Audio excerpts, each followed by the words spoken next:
Okay, this is going to take a while for me to get out, so just bear with me.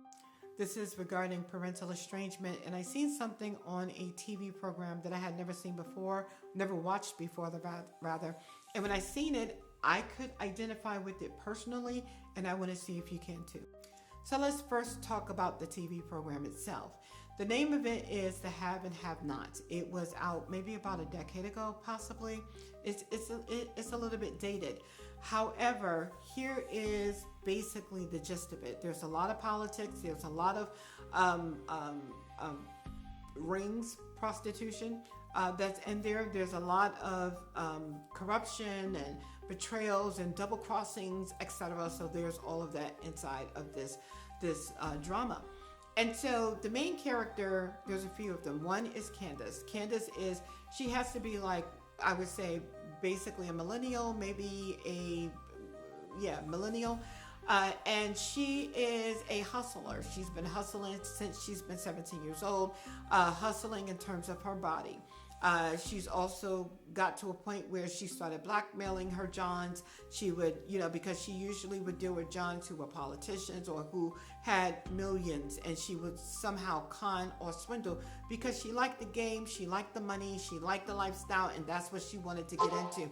So she would use her body and her power of persuasion and her masterminding, elaborate cons and elaborate schemes in order to get their money. She did a lot of that. She had a mother. Her mother's name was Hannah. Hannah was a maid. She lived, she worked for the Habs. And so she worked for an heiress and her husband, who used to be a judge. There was a lot of drama inside that household, but she was very quiet. But in her quietness, you also heard her pain. You seen her pain. You can almost feel her pain, that she was weighed down by something. And so that's Candace's mother. Now, her and her mother are they're not estranged, but they're strained, like low-level contact. At any chance, Candace would take an opportunity to discredit her mother, talk about her mother, respect her mother. Now, some of the background behind that is she said that she was abused when she was young. Candace said she was abused when she was young by, I guess, a neighbor or by a family member. And from her recollection, she says that when I told you, basically nothing happened. From her recollection as a child, that's how she felt. When she brought this up in one of the episodes, don't remember which one, the mother, Hannah, was like, no, you're wrong. I did do something. I went to the police. You don't remember seeing all the police officers that kept coming to your school and social workers that was talking to you. I did report this. I did what I was supposed to do. But from Candace's perspective, no, you didn't. This is why I hate you. Now, she's been, she's been on hustle mode since 17. So my question is, okay, from 0 to 16, who was taking care of you? Your mom was taking care of you. You felt whatever you felt. You had all this anger, possibly stemming from what you thought that your mother did not do, which in actuality she did, but their relationship was really, really toxic. Hannah was a praying woman, and she always would try, because of her younger son, Benny. Benny had to be like in his 20-somethings, and he loved Candace, and he would always fall for Candace's lies. Like, Candace loved him too, but Candace loved the hustle more. She loved the game more. She loved the money more. She wouldn't say that, but she did. Because time and time again, when she had an opportunity to protect her family or get this money, it was always get this money, and the family would suffer. Suffer by way of the main example. I said all that to bring us here. One example, which was one of several, but this is the one I really want to highlight. There was a point where Candace had a child many years ago. It was like 5 years. He was 5 years old. And 3 years, at the age of 2, she thought that he died because she had a very abusive man who told her that. And so, but Hannah, the mother, never really believed that. So she kept on looking for the child, looking for her grandbaby. Where's my grandbaby? Candace, where's my grandbaby? My grandbaby, my grandbaby. She kept on looking more than what the mother did. And so eventually she found the grandbaby. Benny took the grandbaby out of an abusive household from the father and his side of the family. Abusive. I'm talking about broken bones, or repeatedly. I'm talking, it was really bad. And so now grandma found him, and now Candace is like, well, I want my son. You ain't raising him such and such. And she's like, but I can offer him stability, but I can offer him a home. Anyway, Candace is like, nah, you ain't, you're not, she's a very venomous girl. And so then she takes the child, and the child is first in the hospital, have to go through the social workers, and eventually she's like, well, put him in foster care. Wait a minute. Hannah's like, what do you mean put him in foster? I want my grandbaby. Give me my grandbaby. If you can't do it, let me do it until you can. I so relate with that.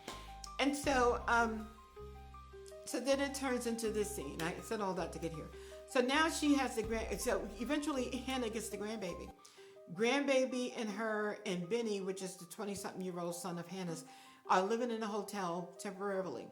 And so, and the reason why has something to do with Candace. They always suffered because of Candace. So now they're in a hotel. But Candace, who lives outside of the hotel in some luxury place, wherever she's at, she keeps on swindling men out of their money. I'm talking millions, 7 point this, 4 point that million, whatever, right? And they want their money, or either she'll jilt them, whatever she does, right? So in this particular case, she had schemed and kind of held out on her partner. He's mad, he's vexed, he's looking for her. She knows it, everybody knows it. And so now he's like, okay, we finally located her. She's at this hotel. Problem is, she wasn't at the hotel. They bust down the door and start spraying. Hannah grabs the baby and runs inside the bathroom because they're in a hotel, so there's no other room to run to but the bathroom. She grabs the baby, who's 5 years old. After all the bullets sprayed, they left. The baby was dead. Once news finally got back to Hannah, because Hannah was on her back during this time, she was operating another scheme and another scam. So by the time the news got back to Hannah, to Candace, and Candace confronts her mother, she said, "You killed my son because you didn't protect him." I'm sorry. These bullets was for you. They came here looking for you. They wanted to take you out because of the actions you did, because you swindled them out of whatever money, and you didn't do what you. How am I doing?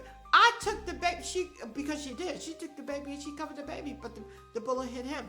And so she's like, well, you did it. And you hate me so much that you would have my son killed like this.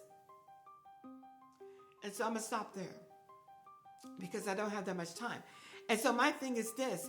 I know that girl. I've had a Candace. This is why I'm bringing it to you. I've had a Candace. Maybe so did you. Whereby whatever they did, they're going to blame you for it. Yeah, they do. They're going to, whatever they did, because Candace ain't taking care of her baby. Candace wasn't even visiting. Candace was like the mother's / eighth cousin. How often do you see them? The eighth cousin. Technically the mother, but you act like the eighth cousin. And so she wasn't doing anything for this child but putting this child in danger, which is why Hannah had him. And now you're going to sit here and blame me for something that you did, and now the repercussions is that they came and I still took everything I had to not only take care of your baby, but to cover the baby because the baby is actually my grandbaby? And you're gonna come here with your venom and then tell me that I did this? Oh yeah, boo, I don't know about y'all. I had a Candace. It's a nightmare. And there is everything they do, they're gonna blame you for it. If they steal, it's because of you. If they do, it's because of you. If they adultery, it's because of you. If they're out there tricking, it's because of you. Never mind they're in their 30s. Never mind they could choose a better way. But she was about that life. She wanted the lifestyle. So I'm going to stop there. I could relate to this story tremendously. I don't know about you. Let me know in the comments area if you do. If you had a Candace, because I know for sure I did. If you had a Candace, and then or if you had a situation whereby they do the crime, but somehow say it's your fault. That's the twist. It's not their actions, it's you. It's you feel.